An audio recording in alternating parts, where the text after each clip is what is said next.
보여 세상의 모든 헛된 외침보다 능력 있는 말씀 날 의롭다 하며 날 보호하시네. 안녕하십니까. 빵과 포도주가 있는 이야기, 오늘은 11번째 시간 시작하도록 하겠습니다. 요즘은 캠핑도 많이 다니고, 그리고 사람들끼리 집에서 파티를 여는 경우들도 굉장히 많이 볼 수 있는 그런 시즌인데요. 파티 석상에서 혹은 캠핑을 가서 맛있게 음식을 나눠 먹다가 분위기가 굉장히 나빠지는 경우들도 우리가 경험하게 됩니다. 심지어 간단한 일에서 작은 말실수 때문에 시작된 말싸움이나 분노, 슬픔, 그런 것들이 평소에 쌓여있던 모든 스트레스와 긴장을 폭발시키는 경우들도 있는데요. 오늘 그와 비슷한 이야기를 담고 있는 부분을 성경에서 우리가 한번 읽어보도록 하겠습니다. 사무엘서 1장에 나오는 이야기인데요. 함께 살펴보도록 하죠. 에브라임 산지 라마다임 소빔에 에브라임 사람 엘가나라 하는 자가 있으니 그는 요로함의 아들이요 엘리후의 손자요 도후의 증손이요 숲의 현손이더라. 그에게 두 아내가 있으니 하나의 이름은 한나, 하나의 이름은 브닌나라. 브닌나는 자식이 있고 한나는 무자하더라. 이 엘카나라는 사람이 매년에 자기 성읍에서 나와서 실로에 올라가서 만군의 여호와께 경배하며 제사를 드렸는데 엘리의 두 아들인 홈리와 비느하스가 여호와의 제사장으로 거기 있었더라. 엘가나가 제사를 드리는 날에는 제물의 분깃을 그 아내 브닌나와 그 모든 자녀에게 주고 한나에게는 갑절을 주니 이는 그를 사랑함이라. 여기까지 잠깐 읽고 스탑하겠습니다. 보면 엘가나라고 하는 사람의 집에 아내가 둘이 있습니다. 하나는 한나, 한 사람은 브닌나라고 하는데요. 매년 올라가서 제사를 드립니다. 그런데 제사를 드리는 날이 이스라엘 백성들에게는 1년에 몇 안 되는 고기를 먹을 수 있는 날이었습니다. 하나님께 제사를 바치고 기름진 부분들을 하나님께 바치고 또 제사장 몫으로 따로 떼어내고 난 다음에는 가족들이 나누어 먹게 되어 있었는데요. 한나에게는 그 몇 안 되는 고기 먹을 기회 되는 그날에 딴 사람에게는 다 1인분씩 분배를 해주지만 한나에게는 2배를 주는 겁니다. 이 상황은 우리가 굉장히 유치한 아동적인 심리로 돌아가서 생각을 할 필요도 좀 있는데요. 요즘은 우리가 배가 부르고 그리고 음식점에 가서 음식을 먹을 때도 배부르게 먹을 수 있는 경우가 굉장히 많습니다. 그런데 그 당시는 음식이란 게 귀했고 특히 고기는 더 귀했습니다. 그래서 여러분이 초등학교로 돌아가셔서 혹은 국민학교로 돌아가셔서 그 시절에 떡볶이를 같이 먹고 있는데 마지막에 2개 정도 남았을 때 누가 더 많이 먹을 수 있느냐, 그 남은 2개를 누가 차지할 거냐, 마지막 남은 하나는 누가 차지할 거냐, 이런 긴장보다도 훨씬 더 심한 긴장이 어른들 사이에서도 있었다는 거 생각해 볼 만한 겁니다. 한나에게는 갑절을 더 주는데 한나를 사랑했기 때문이라고 합니다. 그런데 분위기가 어떻겠습니까? 사랑이 기울어지는 만큼 한나라고 하는 사람에게 고기의 양도 더 기울어지는 겁니다. 그리고 고기가 더 많이, 더 큰 덩어리의 고기가, 더 맛있는 고기가 저쪽으로 더 많이 가는 걸 볼 때 브닌나라고 하는 사람이나 다른 사람들의 눈초리는 굉장히 따갑게 한나를 향하고 있었겠죠. 엘가나는 굉장히 사랑스러운 눈빛으로 한나에게 고기를 덜어주고 있었겠지만 말이죠. 그러나 성경은 이렇게 얘기합니다. 여호와께서 그로 성택해 못하게 하시니, 임신을 못하게 하시니 여호와께서 그로 성태치 못하게 하심으로 그 대적 브닌나가 그를 심히 격동하여 번민케 하더라. 대적이란 말이 나오죠. 브닌나라고 하는 사람이 한나를 격동하게 했다. 날마다 분노를 촉발시켰다. 슬픔이 쏟아지게 만들었다. 약을 올리는 정도가 극히 심하였다. 등등 여러 가지 상황으로 생각해 볼 수 있겠습니다. 한 지붕 안에 살고 있지만, 그리고 한 식탁에 모여서 먹고 마시지만, 이 사이에는 성경이 어떤 표현을 씁니까? 대적이라는 표현을 씁니다. 영어로는 enemy, 원수라고 얘기하는 거죠. 한 집안에 살고 있지만 함께 예배를 드리러 올라가지만 이 두 사람은 원수지간이었던 것입니다. 그런데 사무엘서 기자는 누가 누구를 격동하게 한다고 얘기합니까? 브닌나가 한나를 격동한다고 얘기를 합니다. 매년 한나는 그래서 번민에 빠지는 겁니다. 한나가 여호와의 집에 올라갈 때마다 남편이 그같이 하매, 이게 한두 번 있었던 일이 아니고 매일같이 가족이 여행을 떠날 때마다, 매번 가족이 캠핑을 나갈 때마다 삼겹살을 굽는데, 치킨을 굽는데 한나에게는 두 몫을 주는 겁니다. 그리고 매번 그럴 때마다 브닌나는 한나를 격동시키고 약 올리고 비웃는 겁니다. 한나는 어떻게 합니까? 울고 먹지를 않았다고 이야기가 나옵니다. 남편이 이야기하죠.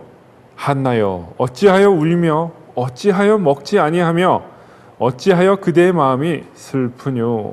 내가 그대에게 10 아들보다 낫지 아니하뇨. 엘가나가 한나가 우는 이유를 분명히 알고 있습니다. 엘가나가 있는 앞에서 브닌나가 그 이야기를 하는 거거든요. 그런데 엘가나는 한나를 보호할 수 있는 능력이 없고, 한나에게 위로할 때에도 왜 먹지를 않소? 왜 그렇게 슬퍼하시오? 내가 그대에게 10명의 아들보다 더 낫지 않소? 이렇게 이야기를 하는 겁니다. 한나는 대답하지 않습니다.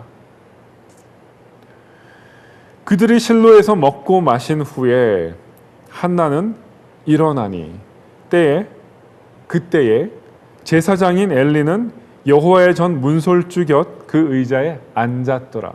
한나는 일어나고 엘리는 앉아 있습니다.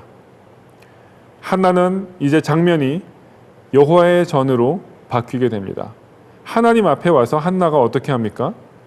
마음이 괴로워서 하나님께 기도하면서 통곡을 했다고 이야기합니다. 굉장히 큰 약점에 대해서 공격을 받을 때, 사람들 앞에서 공개석상에서 그런 일을 당할 때 우리는 굉장히 슬픔을 경험하게 되고 오장육부가 터질 것 같은 그런 아픔을 겪게 됩니다. 평소에도 그런 아픔을 안고 살아가고 있었는데, 그런 아픔에 대해서 기쁨이 충만해야 되는 자리에서 함께 유쾌하게 떠들고 즐기고 웃고 먹고 마시고 그래야 되는 자리에서 그런 경험을 할 때 우리는 그동안 참아왔던 모든 분함과 모든 화, 슬픔, 외로움, 서러움, 그런 감정들이 뭉쳐서 폭발하는 걸 경험하게 되죠. 한나가 그랬습니다. 근데 한나가 선택한 건 어떤 거였냐 하면, 브닌나와 그 자리에서 머리채를 잡고 싸운다거나 말로 매섭게 되받아친다거나 하는 것이 아니었고, 하나님께로 가서 기도하는 거였습니다. 하나님께 기도하면서 통곡합니다. 얼마 동안 기도하고 통곡했는지 성경은 말해 주지 않습니다. 그런데 자식이 없는 자기 형편, 자기의 처지, 그것에 대해서 슬퍼하면서 브닌나에 대해서 아마 굉장히 미워하고, 그리고 자기를 제대로 보호해 주지 못하는 남편에 대해서 원망도 많이 됐을지 모르죠. 그리고 하나님께도 원망을 많이 했을지도 모르죠. 얼마 동안 슬퍼하면서 기도하고 통곡했는지 모르죠. 마음이 얼마나 괴로웠을지에 대해서는 아마 겪어보지 못한 사람들은 짐작하지 못할 겁니다. 이 세상 사람들은 다 즐겁고 먹고 마시는데, 나 외에 다른 사람들은 다 기뻐하는 것 같고 아무 문제 없이 잘 돌아가는 것 같은데 나는 죽을 것 같은 겁니다. 한나가 하나님 앞에서 그렇게 기도합니다. 그리고 그냥 얌전하게 기도할 수 있는 심정이 아닙니다. 그래서 통곡하고 흐느끼고 그러면서 기도를 합니다. 그런데 조금 있다가 엘리 제사장이 하는 말을 보게 되면은 한나가 통곡을 하면서 기도를 하는데 겉으로 소리를 내서 말한 게 아니고 속으로만 말한 것을 우리가 알 수가 있습니다.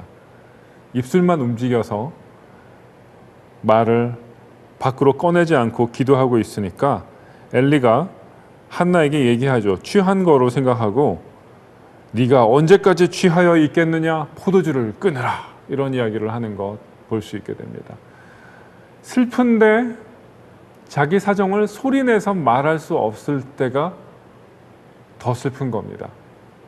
크게 통곡하고 꺼이꺼이 부르짖으면서 울 때보다도 소리를 차마 입 밖에 내지도 못할 정도로 신음소리도 밖에 겨우 나올 정도로 통곡할 때 그럴 때가 훨씬 더 슬픈 거죠.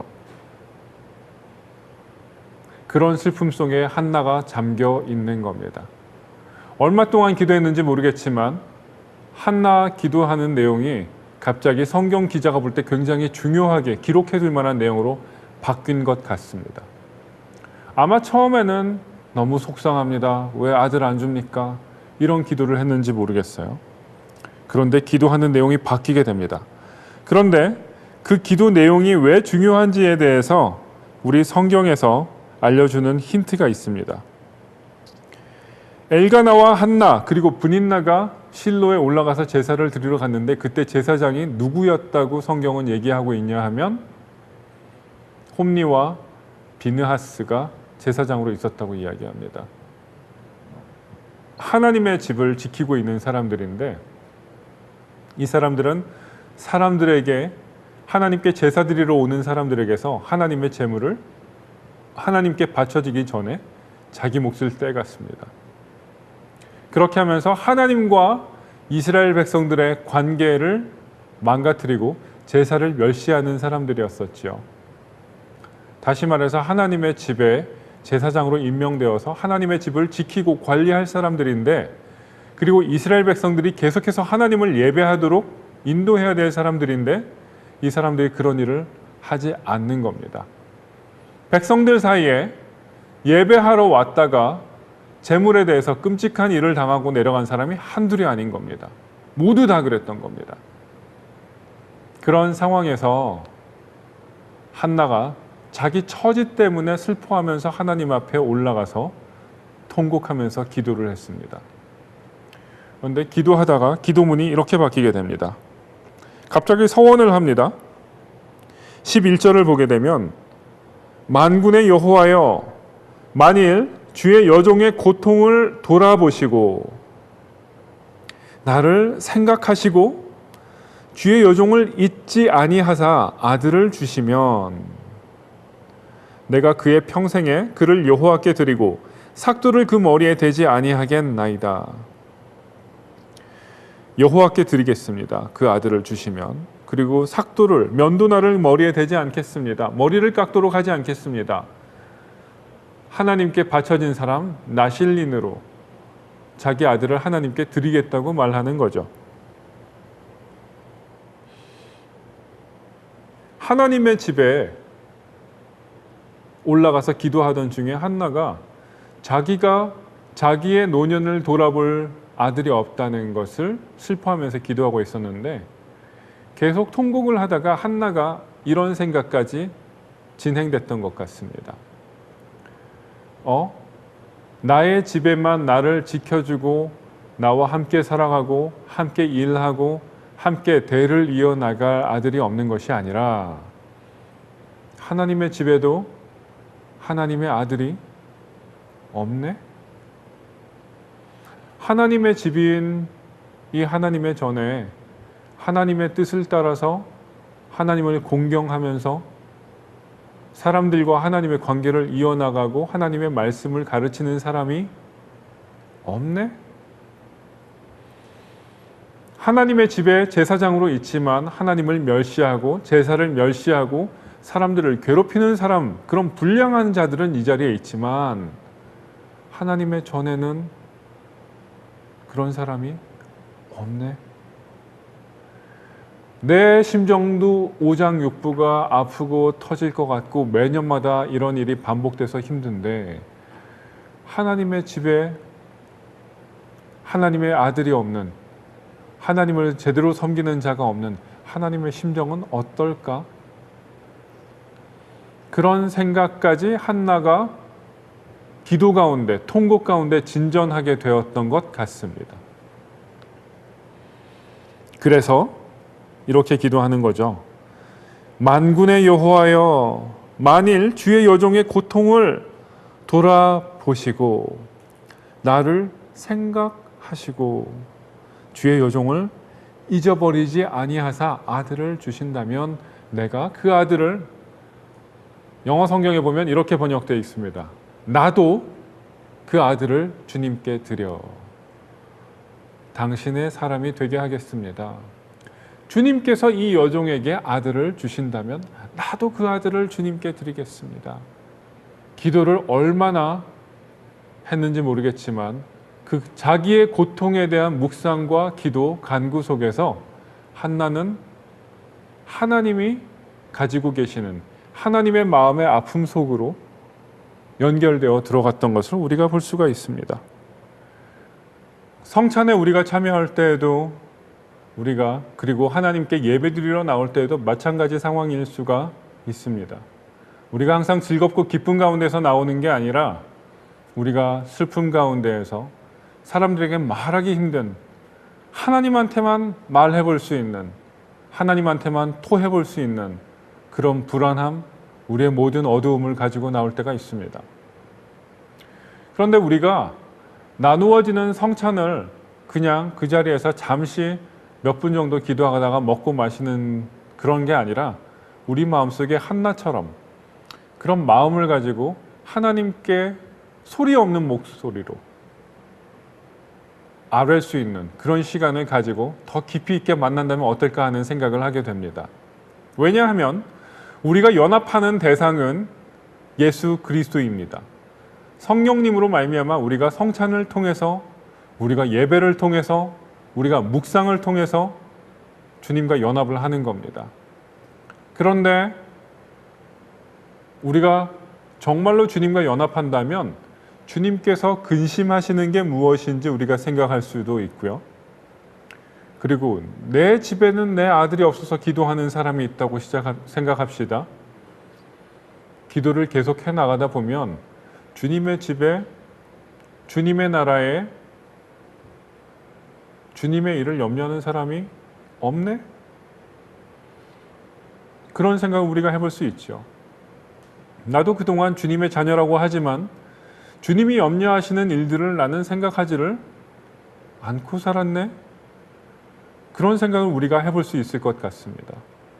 고아와 과부를 돌보는 것을 주님께서 기뻐하시고 원하시고, 그리고 나그네들, 불법 체류자들, 신분이 불안정한 사람들, 진로가 불투명한 사람들, 감옥에 갇힌 사람들, 그런 사람들을 주님께서 염려하고 계시고 관심하고 계시는데 우리가 그런 사람들에게 관심을 안 가지고 있었네.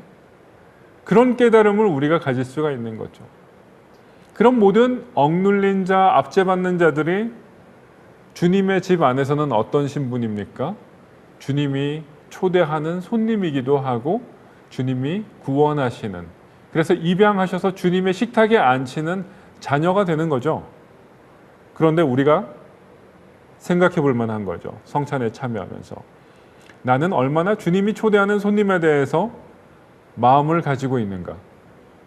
나는 얼마나 주님께서 같은 식탁으로 초대하시는 다른 사람들에 대해서 주님이 보시는 것과 같은 시선으로 안타까워하고 또 환영하고 또 사랑하고 함께 나누려고 애를 쓰는가 생각해 볼 만한 겁니다.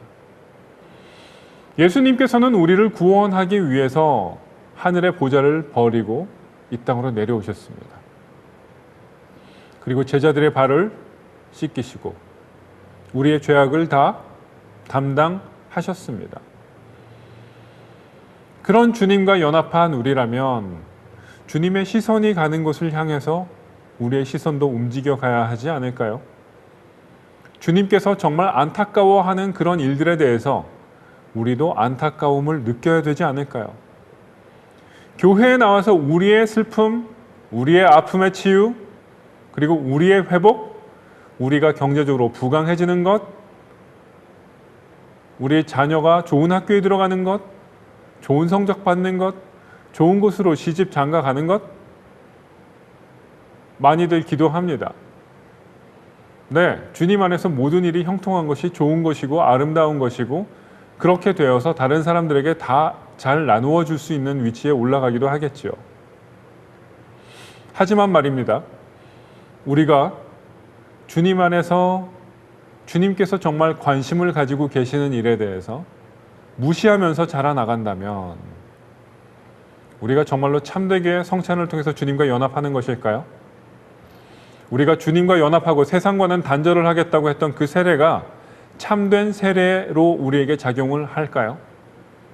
우리가 드린다고 하는 그 예배가 정말 참된 예배로 하나님께서 받으실 만한 예배가 될까요? 우리가 고민해 보지 않을 수 없는 겁니다. 왜냐하면 연합된다고 하는 것은 한 통속이 된다고 하는 거거든요. 한 통속이 되고 나면 내가 함께 연합한 그 사람과 내가 생각하는 것이 같은 방향으로 가게 돼 있는 것입니다. 같은 숨결로. 여러분은 크리스찬으로서 살아가시는 분들도 계시고 또 그리스도인의 도에 대해서 관심을 가지고 계시는 분들도 계시겠습니다. 그런데 그리스도인이 된다고 하는 건 뭡니까? 그리스도적으로 생각하는 사람, 그리스도를 따라서 살아가는 사람, 그리스도께서 그렇게 하셨듯 자기의 십자가를 지고 자기 자신을 부인하고 그 뒤를 따라 걸어가는 사람, 그것이 바로 그리스도인이라고 하는 것의 정의인 것입니다. 우리가 정말로 그리스도를 따라간다고 한다면 이 세상에서 불의를 우리가 용납하거나 기뻐할 수가 없습니다. 오히려 의와 함께 기뻐하는 사람이 되어야 하겠지요. 그리고 불의가 판을 치면서 어려운 자들에게 어려움이 더더욱 가중되는 모습에 대해서 가만히 있을 수도 없게 되고요. 그리고 교회 안에서 세례와 성찬이 올바르지 않게 집전되는 것에 대해서도 고민을 하게 되겠죠. 뭔가 이대로는 안 되겠구나 하면서. 하나님의 집에 하나님의 자녀로서 여러분이 계시다면, 그래서 그리스도인으로서 하나님의 집, 하나님의 몸 가운데 계시다면 하나님의 집 안에서 하나님의 원수처럼 생각하기를 그치고 하나님의 자녀처럼 생각하기를 연습을 하겠죠. 성찬에 참여한다고 하는 것은 그런 것인 것 같습니다. 여러분 가운데에도 삶의 여러 가지 문제와 고통으로 인해서 한나처럼 슬퍼하는 가운데 계시는 분이 계신지도 모르겠습니다. 혹은 그런 염려와 별로 아무 관계 없이 살아가시는 분들도 있을지 모르겠습니다. 하지만 여러분이 정말 주님과의 연합에 대해서 진실로 그것이 여러분을 구원하는 연합이라고 생각을 하신다면 우리가 다시 한번 그 의미가 무엇인지, 그 주님과 연합한다고 하는 것, 그리스도인이 된다고 하는 것이 우리 삶과는 어떤 관계를 가지고 있는 것인지 깊게 생각해 보시면 좋겠습니다. 우리 주변에 있는 수많은 이웃들, 주님께서 그들을 향해서 많은 관심을 가지고 계시고 돌아보십니다. 지구촌 저편에서 굶고 있는 자들, 그리고 복음을 모르고 죽어가고 있는 자들, 테러의 위협과 공포 속에서 살고 있는 자들, 주님께서 관심하고 계십니다. 집이 없어서 길바닥에서 생활을 하고 있는 홈리스들, 보호받지 못하는 모든 자들, 감옥살이 하고 있는 자들, 주님께서 관심하고 계십니다. 여러분은 주님의 집에서 주님의 주신 달란트를 맡아가지고 있는 청지기들이며 주님의 집안 안에 입양되어서 들어온 자녀들입니다. 여러분의 아버지께서는 그 모든 사람들에 대해서 관심하고 계십니다. 지금 여러분의 관심은 어디를 향하고 있습니까? 이 질문을 깊이 곱씹으며 정말 내가 그리스도인으로서 그리스도와 연합하고 그 그리스도인의 합당한 삶을 살아가고 있는가, 우리가 하나님 앞에서 한번 생각해 보실 수 있으면 좋겠습니다. 여러분의 슬픔이나 여러분의 기쁨 속에만 빠져 있지 말고 정말 하나님께서 슬퍼하시는 것이 무엇이었는지, 그리고 하나님께서 기뻐하시는 것이 무엇인지에 대해서도, 그리고 우리 이웃이 갖고 있는 슬픔은 무엇이며 기쁨은 무엇인지, 나는 어떻게 동참하고 또 나눌 수 있는지 생각해 보시는 한 주간 되시면 좋겠습니다. 다음 시간에 뵙도록 하겠습니다. 보여 세상의 모든 헛된 외침보다 능력 있는 말씀, 날 의롭다 하며 날 보호하시